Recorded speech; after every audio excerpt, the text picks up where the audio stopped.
Welcome to the RealTrending podcast, where we speak to the brightest minds in real estate about business growth, leadership, trends, and strategy. I'm your host, Tracey Velt, the Senior Director of Content and Data for HW Media, which includes HousingWire and RealTrends. Today, I'd like to welcome Austin Allison. He is the CEO and co-founder of Pacaso, a real estate company that developed a co-ownership business model for single-family homes. So welcome, Austin. Thanks, Tracey. It's great to be here. Yeah, so I know most of our audience is well informed about Pacaso, but I'll start out a little bit with telling me just a little bit about the model, because I know you've moved into some new markets too. So talk to me a little bit about that. Yeah, absolutely. So Pacaso is a tech-enabled marketplace that enables people to co-own luxury second homes. And the way that it works is pretty simple. Just imagine if you and three or four of your best friends or family members decided that you wanted to own a home together. You could go buy the property. You could form an LLC, which is the common ownership structure, and then divvy up all the responsibilities around who pays the bills, and who coordinates repairs and maintenance. Pacaso basically enables that experience, except for we do all the work. As an owner, you just get to come to our website and find the home of your dreams. And once you buy, you can buy as little as 1/8 or as much as 1/2 of the home. But Pacaso handles every detail, everything from design to furnishing to bill pay and maintenance. So it really is like, the easy button for second home ownership. And we started the business about 3 years ago now, and we're in about 40 destinations across 4 countries. Most of our markets are here in the US. And we've done about $1 billion now in cumulative revenue and real estate sales. And it's been a great run. So obviously the market's challenging for everyone right now. So what are some of the things you're doing, some of the initiatives and growth strategy you have to kind of expand and grow market share in this challenging environment? Yeah, so the market definitely is more challenging than it was in the last couple of years. But despite the challenges, we're actually seeing a lot of reason to be optimistic right now. Like as an example, the first couple months of 2023 were up for us in transaction volume by almost 2x when compared to the last 2 months of 2022. And while, interest rates, which has been one of the big drivers of the slowdown in the real estate market recently, they're definitely much higher than what we're used to, but they're actually, not that bad when compared to historical norms. And we're finally starting to see interest rates cool off a bit. And most of the real estate experts that I talk to are forecasting that they're going to settle into the mid fives at some point within the next year or so. Which I think is a pretty healthy place to be. One other thing that's worth noting though in the context of the real estate slowdown is kind of what we're seeing on the inventory front. Generally, in kind of a big real estate downturn, you would expect to see inventory levels spike quite a bit, and we've actually seen kind of the opposite in this environment. Inventory levels continue to be super low. And we're in most markets, not all markets, but in most markets. And we're expecting that's going to continue to be the case, driven by a few factors, one of which goes back to interest rates. A lot of the people who bought or owned a home over the course of the last few years have locked in these low rates. And, it's really difficult to justify selling a home if you're sitting on a 2% mortgage or a 3% mortgage. So, high level, that's kind of what we're seeing in the real estate market. In terms of our business in particular, though, I think when things change in the macro environment, I believe it's important for businesses to change to ensure that they can survive and be right sized for the new reality. So in our case, unfortunately, that meant that we needed to right size our expense base. We had to make some changes to our team. We had to change the amount of money that we're spending on marketing and other areas. And those are hard decisions for companies to make, very hard decisions for companies to make. But it's necessary during a time like this when things are changing just so quickly. So I think our perspective is as long as you've right-sized the expense base and you have adequate runway to weather the storm, then let's stay heads down, serving our customers, innovating on our product offerings, and use this as an opportunity to not just survive, but emerge stronger on the other side of it. Yeah, absolutely. I mean, I think every large national network has downsized in some way, and brokers are certainly looking at their operating costs right now. Just to make sure they come out on top moving forward. So I wanted to ask you about your popular markets. So are you seeing some markets that really have not had a drop off at all? That you're continuing pretty much volume as usual, or even growing? I would say, for the most part, I would say our trends have been pretty consistent with what the broader real estate market is seeing, which is, sort of, we're not seeing big reductions in price. Home price appreciation is certainly slowed, but most of the markets that we're in, home prices are still up year over year, albeit at a lower rate than compared to the last couple of years. But home prices have not really corrected in a meaningful way in most of our second home markets, and we really don't expect them to, based on what we're seeing. But what we have seen is slower transaction volume, and I think that's pretty consistent across the board. There's certainly some markets that are performing better than others, but I think the combination of higher interest rates, which consumers are adjusting to this new reality still, and low inventory has translated into lower transaction volume. So we are starting to see a growing trend, though, of people gravitating away from whole home ownership, which is the alternative to Pacaso, to co-ownership. And the reason why, for second homes, that is, and the reason why is because most people only use a second home 5 or 6 weeks a year, and it's really hard to justify buying 100% of something that you're only going to use 10% of the time. And even for people who can afford to own a whole second home, many people can't justify the hassle. And I think when interest rates were really low and the stock market was really vibrant and growing quickly, it was easier for people to justify that waste. But in this environment, the cost of ownership is much higher.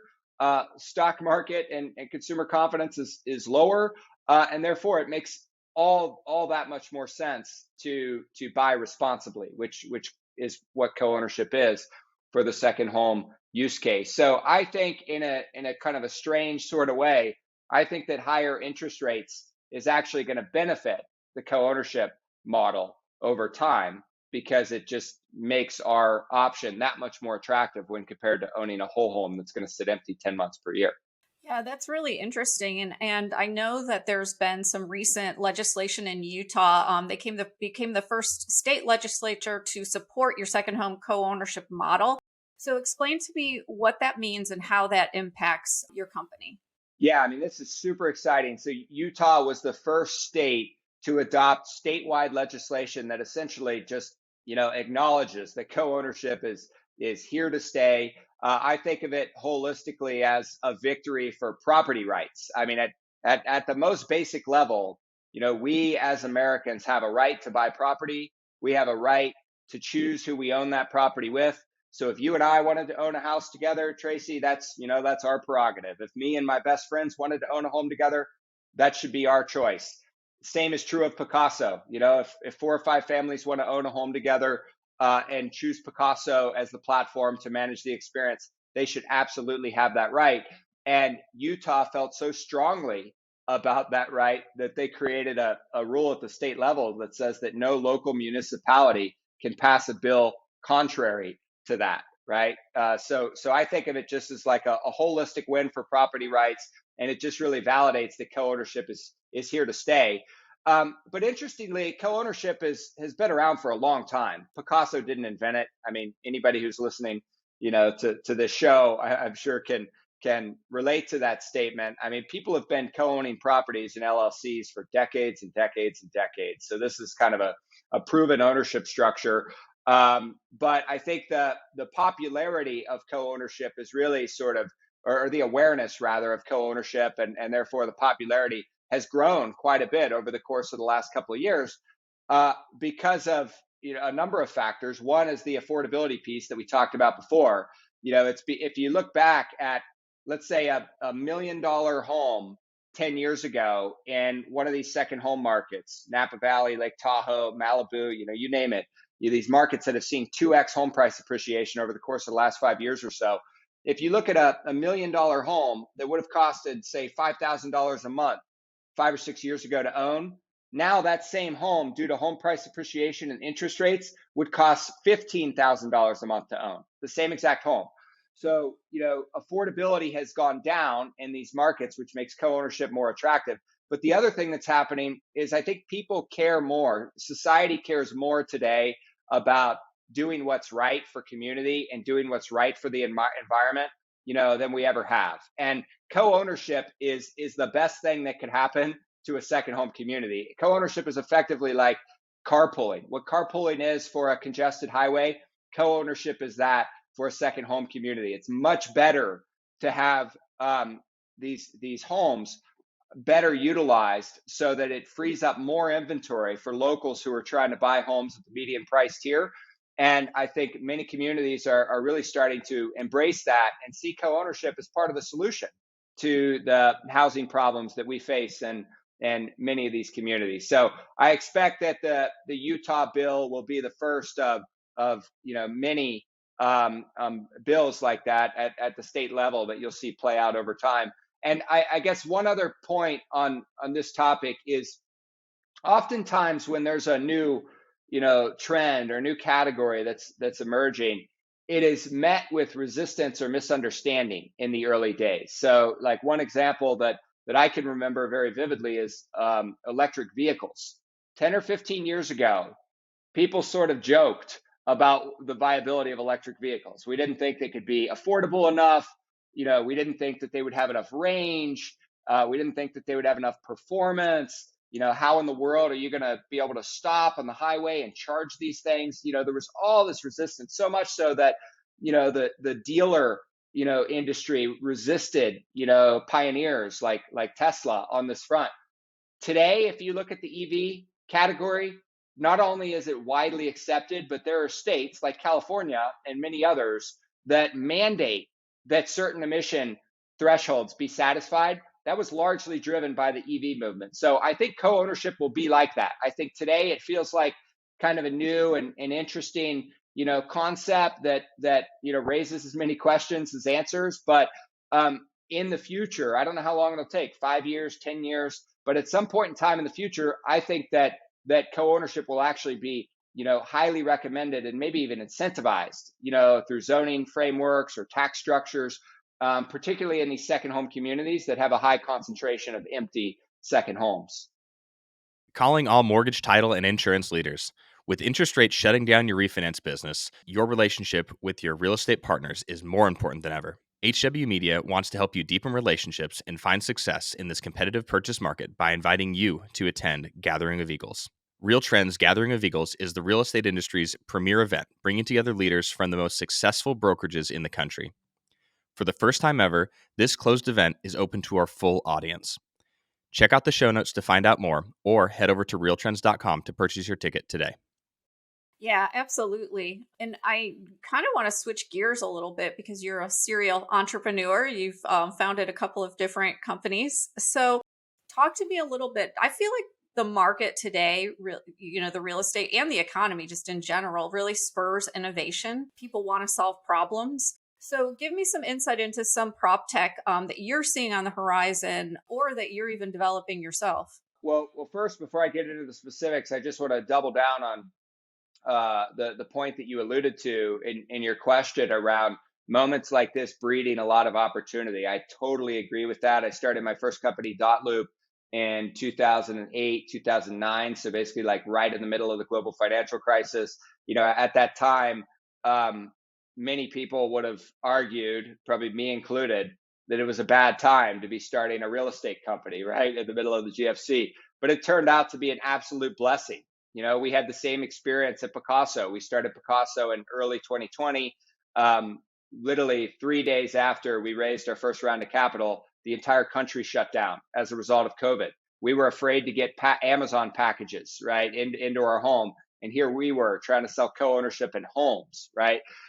It turned out to be an absolute blessing. So I think, and we're going through a period right now that, is certainly challenging for a lot of companies, but I think like all these other downturns and sort of turbulent times that I've experienced, they present a lot of opportunities. So I think the companies that use this opportunity to, innovate, be creative, think outside of the box, be resourceful, and just stay focused on the customer and focused on the long term, I think those companies will emerge stronger on the other side of this. But in terms of specific trends that, I've been following in the prop tech world, I mean, to be totally honest, I'm kind of my philosophy is like to be all in on whatever it is that you're doing. So I'm kind of all in on co-ownership, and I don't really follow a whole lot, outside of the co-ownership world. But just being in the industry, some of the things that I think are pretty interesting are, anything around sustainability and utilization.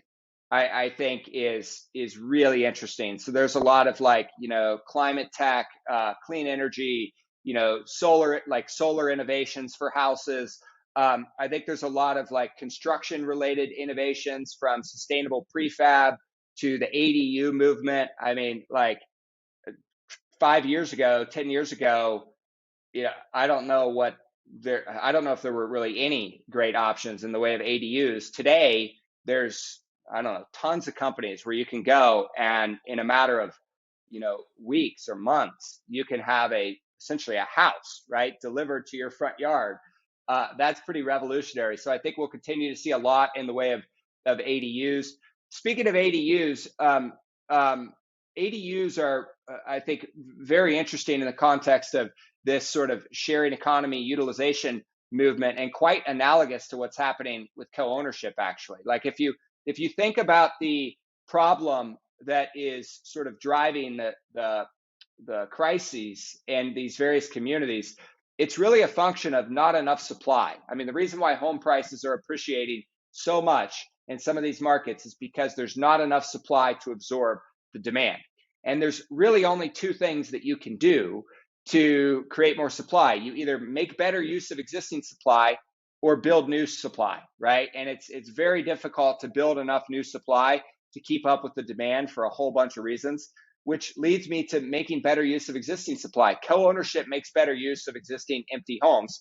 ADUs make better use of existing empty yards. So I think it's a really interesting movement that we're kind of still in the very early innings of, and I'll continue to watch that closely. I think there's also a lot of really cool innovation in the prop tech world around financing. So at Pacaso, this is a huge part of our business. Many people don't realize this.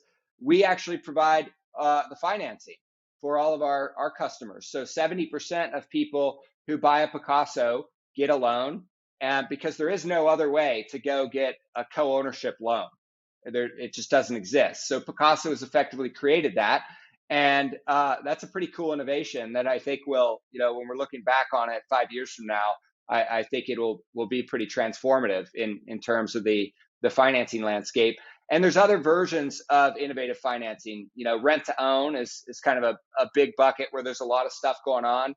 I think there's a lot of complexity around the rent to own thing, and I don't know how it's all going to work out. But I think the idea of offering innovative financing products that make it easier for people, or more realistic for people to achieve their home ownership dream, I think that's a good thing, for society and for consumers, provided that it's done responsibly.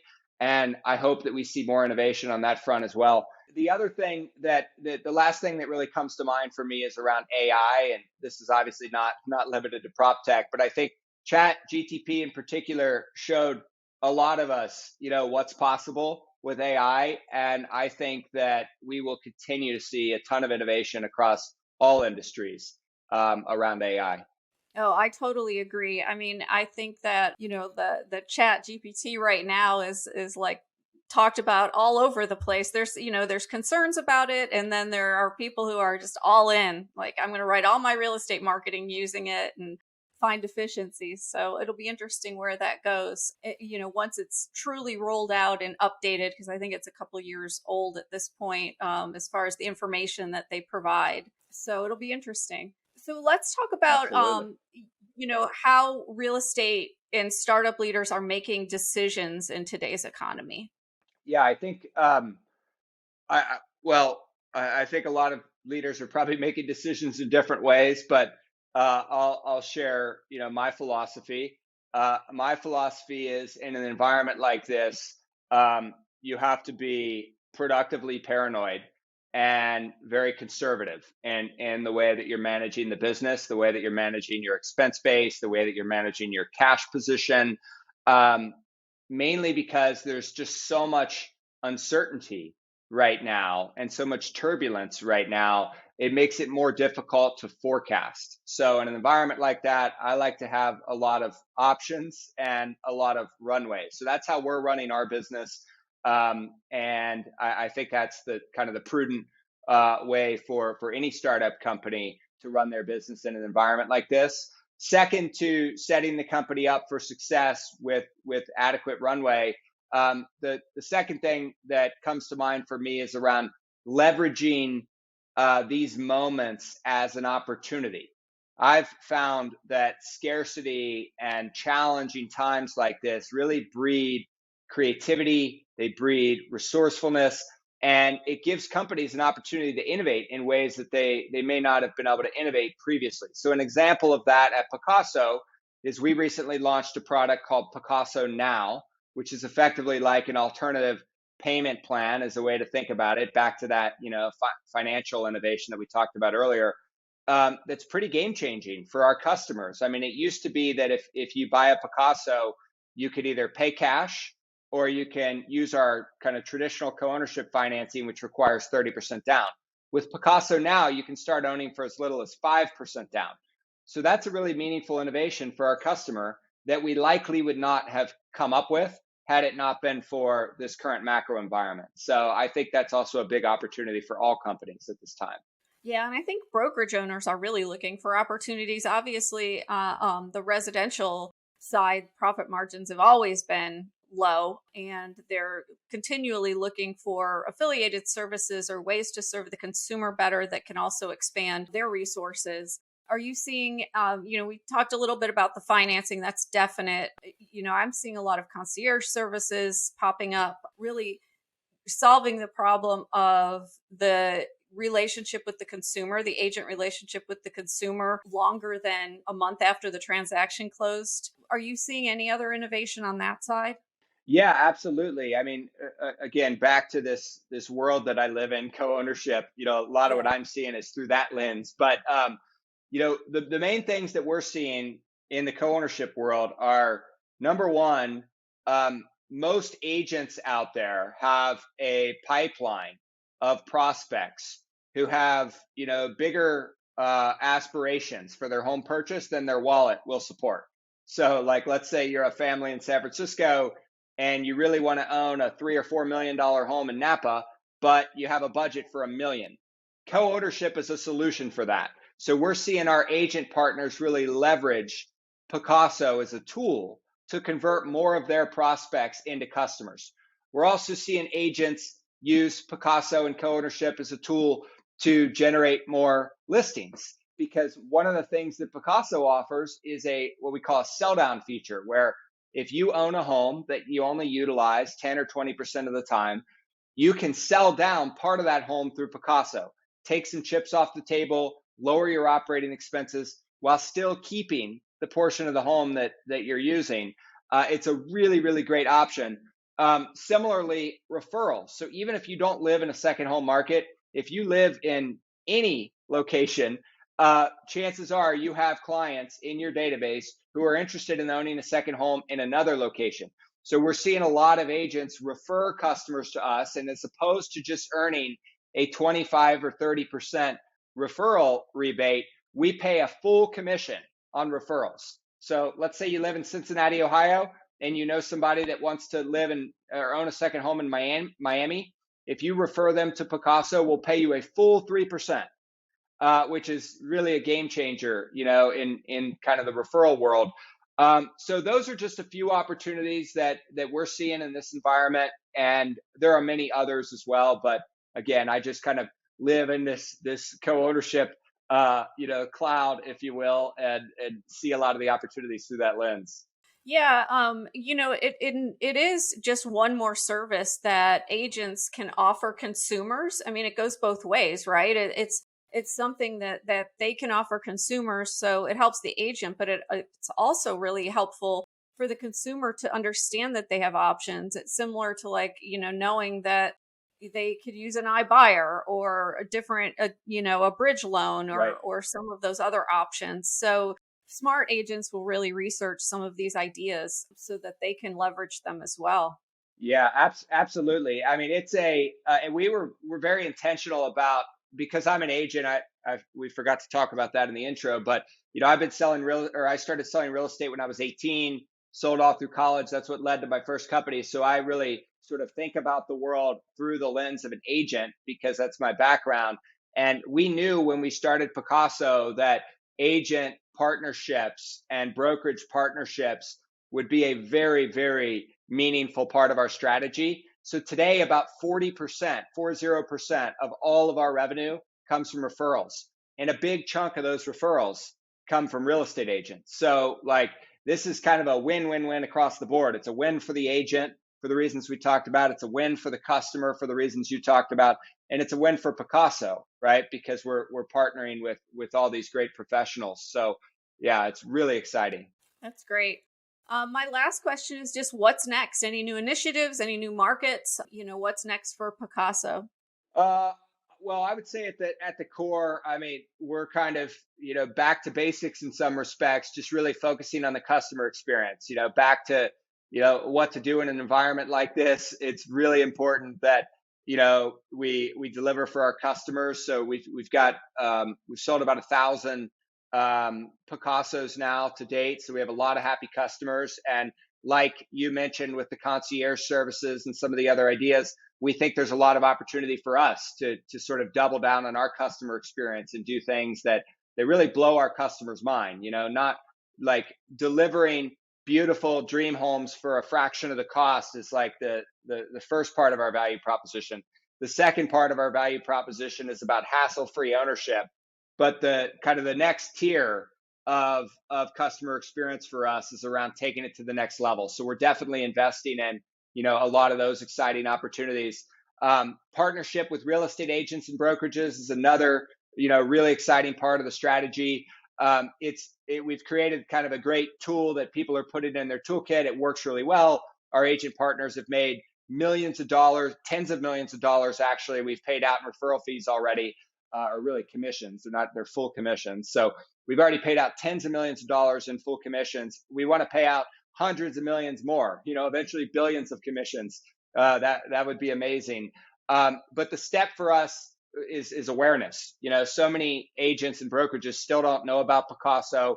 If they do know about it, they may not fully understand how it works. They may assume that if they're not in the second home market that they can't use it. And that's just not true, as we talked about. If you live, anywhere in the world and work anywhere in the world with clients who would be interested in owning the second home, then Pacaso is a tool that you should have in your toolkit. And we try to make it the easiest money you'll ever earn. So we're definitely focused on agent awareness and really doubling down on that partnership.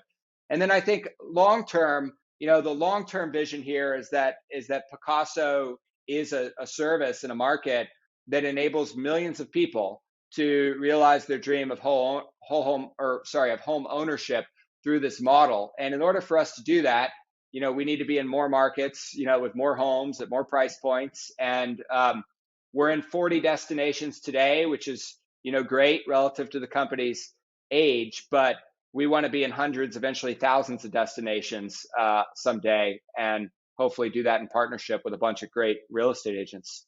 Well, Austin, thank you for joining the RealTrending podcast and sharing your insights and sharing what's going on in the prop tech world. We appreciate that. So thank you. Thank you so much, Tracey.